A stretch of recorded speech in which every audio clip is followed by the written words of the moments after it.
அனைவருக்கும் வணக்கம். இன்று ரத்தனக்கல்லை பற்றி பார்க்க போகிறோம். இதுக்கு முன்னாடி மஞ்சள் புஷ்ப ரகத்தை பற்றி தெரிஞ்சுக்கிட்டோம். அதனுடைய விளக்க உரை பின்வரும் காலகட்டங்களில் நம்ம விளக்கமாக தெரிஞ்சுப்போம். இந்த சேனலை சப்ஸ்கிரைப் பண்ணாதவங்க சப்ஸ்கிரைப் பண்ணுங்கள். முதல்ல இந்த மாணிக்க கல்லுன்னது எந்த லக்னத்துக்கு நல்லாக பொருந்தும் அப்படின்னு எடுத்துக்கிட்டோன்னா, சிம்ம லக்னத்துக்கு மாணிக்கக்கல் போடக்கூடிய அதீதமான சூழ்நிலை இருக்குது. அதன் பின் நம்ம எடுத்துக்கிட்டோம் அப்படின்னா, மேஷ லக்னமும் இந்த மாணிக்கக்கல்லை அணியலாம். இதுக்கடுத்து சில லக்னங்களுக்கு இந்த மாணிக்கக்கல் பொருந்தும். அதே மாதிரி பார்த்திங்க அப்படின்னா, தனுசு லக்னத்துக்கும் மாணிக்கக்கல் பொருந்தும். பொதுவாக இந்த மாணிக்கக்கல் நம்ம எடுத்துக்கிட்டோம் அப்படின்னா, அதனுடைய கடினத்தன்மை நம்ம 9ஆக குறிப்பிடப்படுகிறது. அதாவது வைரத்தினுடைய கடினத்தன்மை பார்த்திங்கன்னா, அதோடைய மோல் ரேஞ்ச் எடுத்துக்கிட்டிங்கன்னா 10ன்றது அமைப்பில் இருக்கும். அதுக்கு அடுத்தபடியாக இருக்கக்கூடியது மாணிக்கம் தான். இந்த மாணிக்க கல்லுடைய நிறங்கள் நம்ம எடுத்துக்கிட்டோம் அப்படின்னா, சிகப்பு நிறத்தில் இருக்கும். அதுக்கு அடுத்தது ஒரு பிங்க் கலரில் நமக்கு கிடைக்கும். முயல் ரத்தம், அதாவது பார்த்திங்கன்னா, ஒரு இளமையான முயல் அதனுடைய கழுத்து பகுதியில் கட் பண்ணால் அதோடைய ரத்தம் எப்படி இருக்குமோ, அதாவது பழைய புத்தகங்கள்லாம் இந்த மாதிரி தான் ஒரு விளக்க உரை கொடுத்துருப்பாங்க. அதனால் நான் உங்களுக்கு இதை வெளிப்படுத்துகிறேன். முயலின் ரத்தம் எந்த மாதிரி இருக்குமோ, அதாவது அது பார்த்திங்கன்னா சிகப்பு கலரில் இருக்காது. ஒரு மாதிரி பார்த்திங்கன்னா ஒரு பிங்க் கலரில் இருக்கும். சரிங்களா? அடுத்ததை நம்ம எடுத்துக்கிட்டோம் அப்படின்னா, இந்த கள்ளிப்பழம் அப்படின்னு ஒரு பழம் இருக்கும். அதை கட் பண்ணிங்கன்னா அதில் எந்த ஒரு சிகப்பு நிறம் கிடைக்குமோ அந்த நிறத்துலேயும் இருக்குது. இதனுடைய தனிமம் அப்படின்னு எடுத்துக்கிட்டோன்னா, இது பார்த்திங்கன்னா அலுமினியம் ஆக்சைடு வகையை சார்ந்தது. இதனுடைய மினரல்ஸ் ஃபேமிலி அப்படின்னு பார்த்தோம் அப்படின்னா, கொரண்டம் துடைய ஃபேமிலி வகை, அதாவது இதனுடைய குடும்பம் கொரண்டம் ஃபேமிலி வரும். அடுத்தது இது ஒரு ப்ரீசியஸ் ஸ்டோன். ப்ரீசியஸ் ஸ்டோன்னா பூமிக்கு அடியில் கிடைக்கக்கூடிய ஒரு உயர்தர ரத்தனமாக கருதப்படுகிறது. அதுவும் இல்லாமல் நவரத்தனங்களில் சூரியனுக்கு உகந்த கல். அதாவது சூரியன் நம்ம எடுத்துக்கிட்டோம் அப்படின்னா, ஜோதிட சாஸ்திரத்தில் பார்த்திங்கன்னா பேர், புகழ், அதிகாரம், அது மட்டும் இல்லாமல் ஆத்மகாரகனும் கூட. சூரிய ஒளி தான் மற்ற கிரகங்களுக்கு எல்லாத்துக்குமே பார்த்திங்கன்னா உயிர் பெருக்கத்துக்கு காரணமாக இருக்கிறது. அதுவும் ஆத்மகாரகராக இருந்து வழிநடத்தக்கூடிய ஒரு பெரும் பங்கை சூரிய பகவான் இருக்கிறார். அடுத்தது இதை பார்த்திங்க அப்படின்னா, இதனுடைய கடினத்தன்மைக்கு ஏற்றாற்போல் இது பூமிக்கு அடியில் பல நாடுகளில் கிடைக்குது. இது ஒரு குறிப்பிட்ட நாடுகள்லேருந்து கிடைக்கக்கூடிய கற்களுக்கு விலை அதிகம்.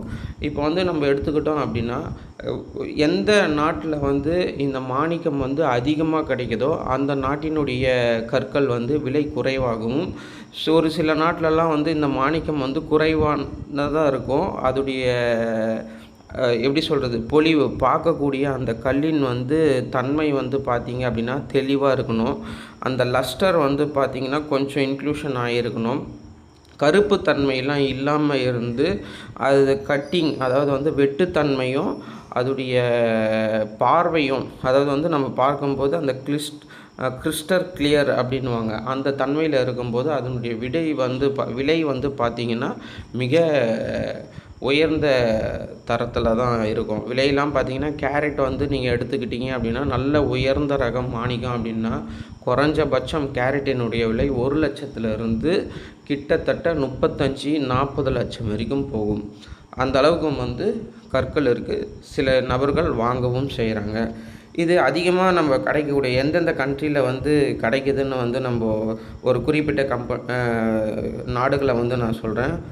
பர்மா மாணிக்கம் அப்படின்றதும் நமக்கு ரொம்ப ஃபேமஸ்ஸு. அதுக்கப்புறம் மியான்மார், மடகஸ்கரில் பார்த்திங்கன்னா ரூபி பார்த்திங்க, அதாவது மாணிக்கம் அதிகமாக கிடைக்குது. அடுத்தது தாய்லாந்து, தான்சானியா அப்படின்ற கூடிய கண்ட்ரிலையும் கிடைக்குது. மொசாம்பிக் மாணிக்கமும் பார்த்திங்கன்னா ரொம்ப ஃபேமஸ்ஸு.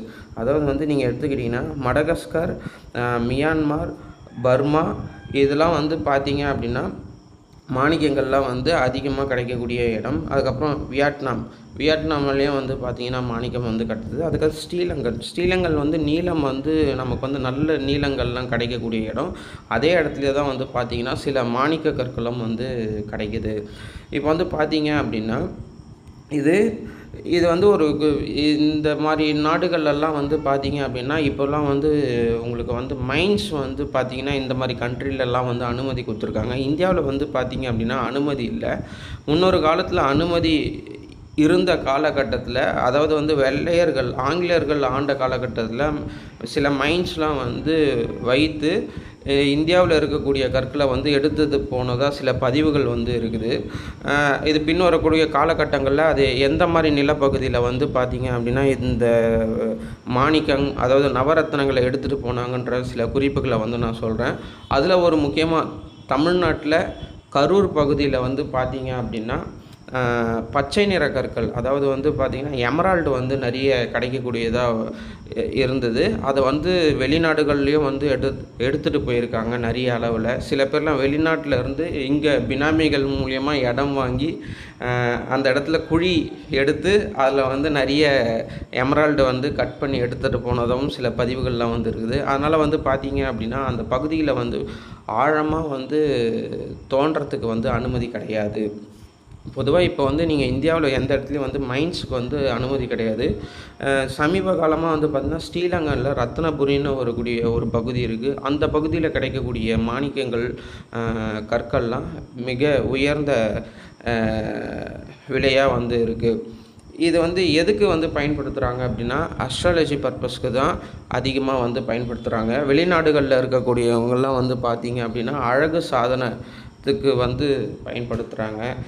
கிரீடங்கள்லாம் பார்த்திங்க அப்படின்னா நம்மளுடைய மாணிக்க கற்கள் தான் வந்து அதிகமாக இருக்கும். அதுக்கப்புறம் நெக்லஸ், மோதிரம், பிரேஸ்லெட், இந்த மாதிரி நிறைய இடத்துல வந்து மாணிக்கத்தை வந்து பயன்படுத்துகிறாங்க. நம்மளுடைய நிறைய கோவில்கள்லாம் வந்து பெருமாள் கோவில்லாம் தாயாருடைய சன்னதிலலாம் பார்த்திங்க அப்படின்னா இந்த நவரத்னங்களில் மாணிக்கம்னக்கூடிய கல் வந்து அதிக பங்களிப்பு வந்து இருக்கக்கூடியதாக வந்து பார்ப்போம். வரக்கூடிய காலகட்டங்களில் வந்து இதை எப்படி பயன்படுத்தினா நமக்கு நல்ல விதத்தில் வந்து நற்பலன்களை வந்து கொடுக்கும் அப்படின்றக்கூடியதை நான் பார்ப்போம். இது சிம்ம லக்னத்துக்கு வந்து உரிய கல்.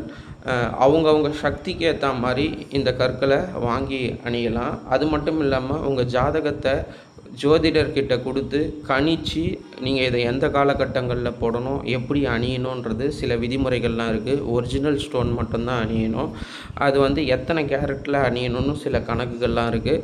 அதை வந்து தெரிஞ்சுக்கிட்டு நீங்கள் போடுறதுன்றது வந்து அனுகூலமான பலன்களை வந்து கொடுக்குன்றது வந்து மாற்று கருத்து இல்லை. வரக்கூடிய காலங்களில் இதை நம்ம தொடர்ந்து பார்ப்போம். சேனலை சப்ஸ்கிரைப் பண்ணாதவங்க சப்ஸ்கிரைப் பண்ணுங்கள். நன்றி, வணக்கம்.